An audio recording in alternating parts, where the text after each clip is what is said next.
يا خير ضيف أتى بالبر والمداد أهلا وسهلا وترحيبا بلا عداد يا خير ضيف أتى بالبر والمداد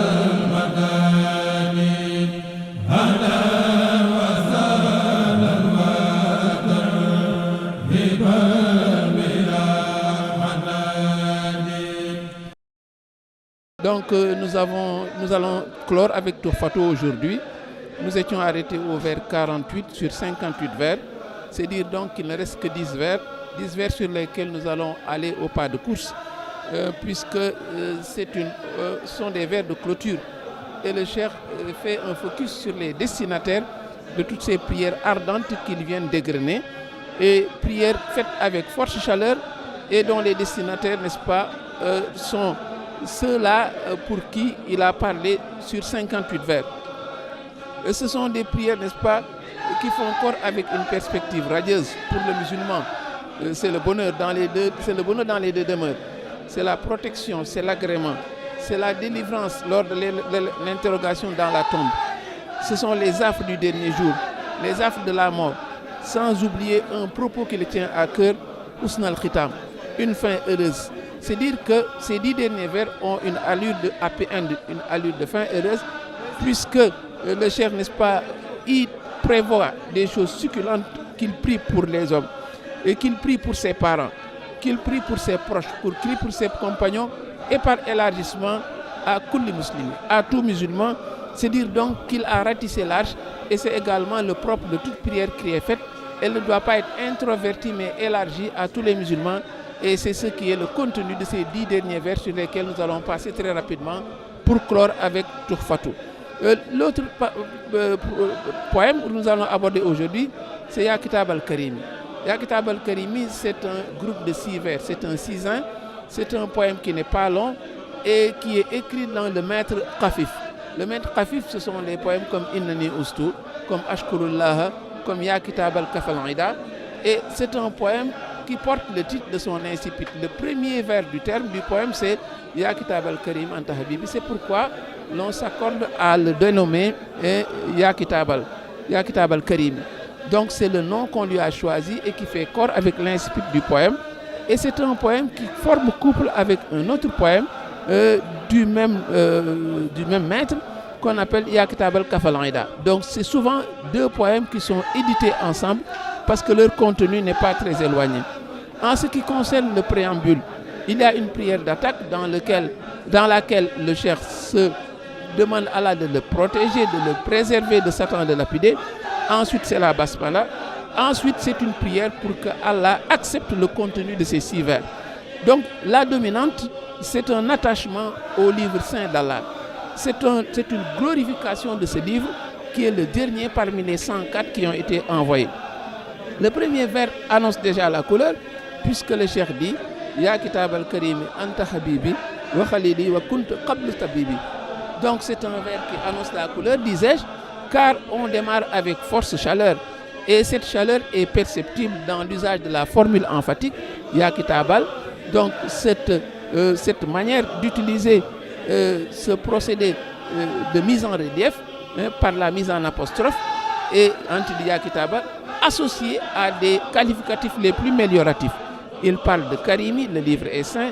Il dit qu'il est Habibi, qu'il est Khalili, qu'il est Tabibi. Il est le bien-aimé, il est son ami, il est son docteur. Et le vers 2 vient encore renforcer la chose. Anta Kanzi, wa mafkhari anta Jahi.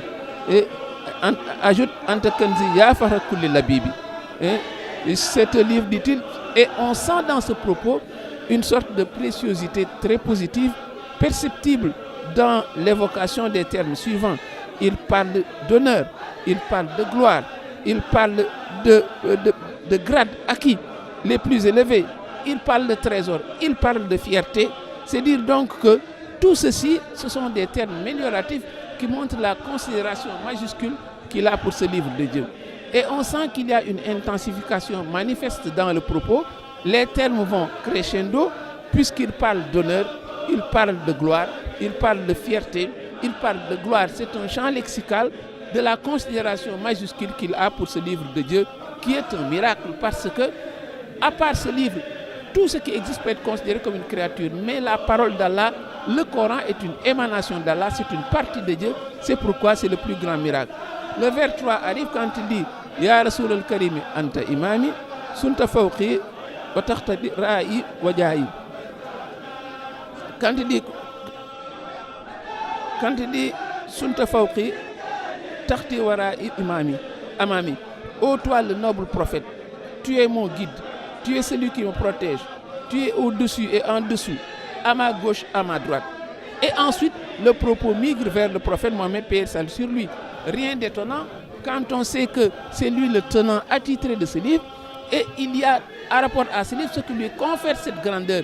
Mais ce livre est inscrit dans un cycle de noblesse que le cheikh dit dans Assirou, quand il dit « Kitabun karimin min karimin mukarrimin », un livre saint, que nous tenons d'un prophète saint, qui le tient d'un créateur saint, d'un créateur noble, un livre saint, un prophète noble, qui le tient d'un créateur qui est noble.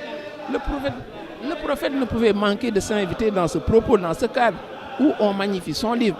Car au-delà de ce fait, le cheikh ne rate aucune opportunité pour magnifier, pour mettre sur la table, pour dévoiler au grand jour son allégeance au prophète Mohammed, et salut sur lui.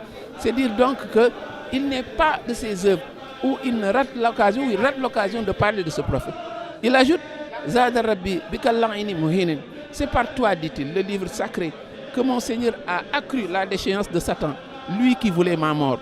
Il remet sur la table, n'est-ce pas, cette double posture qui doit être le credo de tout musulman. Le credo de tout musulman, c'est une fidélité sans faille au prophète, mais également une opposition farouche à Satan de l'habiter, une opposition farouche à Satan de lapider. Donc, au nom de ce que le Coran a dit, Satan est votre ennemi juré. C'est pourquoi la posture du cheikh ne serait autre que des pics qui sont lancés en surnombre à Satan, mais également des lauriers qui sont tressés pour le prophète. C'est la double attitude, cette dualité sempiternelle qui doit être la caractéristique, la trajectoire de tout musulman. Et le propos vient corser encore le propos disant c'est par toi le livre sacré que mon Seigneur multiplie par moi tout ce qui est de nature à affaiblir le maudit Satan. Donc c'est un propos, évidemment, comme nous l'avons dit, des lauriers qui sont toujours tressés au prophète, mais également des pics en surnombre qui sont jetés à Satan. Et c'est cette double posture qui caractérise les musulmans. Le vers de clôture, n'est-ce pas, également, le cheikh est fidèle à sa manière de faire. C'est une sorte de happy end qui allie prière bénéfique et louange au prophète. La louange, c'est la marque de fabrique du prophète, du cheikh, mais également c'est une chose qui ne peut manquer, quel que soit, n'est-ce pas, le caractère réduit du poème. Il y a toujours une occasion pour parler de ce prophète glorieux. Voilà donc pour ce qui est de ce poème que nous avons voulu très réduit à cause du temps. C'est un sisin, un groupe de 6 vers. Nous le rappelons dans la métrique Khafif. C'est un poème, n'est-ce pas, qui est une glorification du livre de Dieu. Et nous en avons terminé avec ce poème. Nous en aborderons, n'est-ce pas, l'autre jumeau, n'est-ce pas, de ce poème, parce que c'est un poème qui forme couple avec Ya Kitab al-Kafal Ida. Et nous allons revenir sur ce poème. Wassalamu alaikum wa rahmatullahi ta'ala wa barakatuh.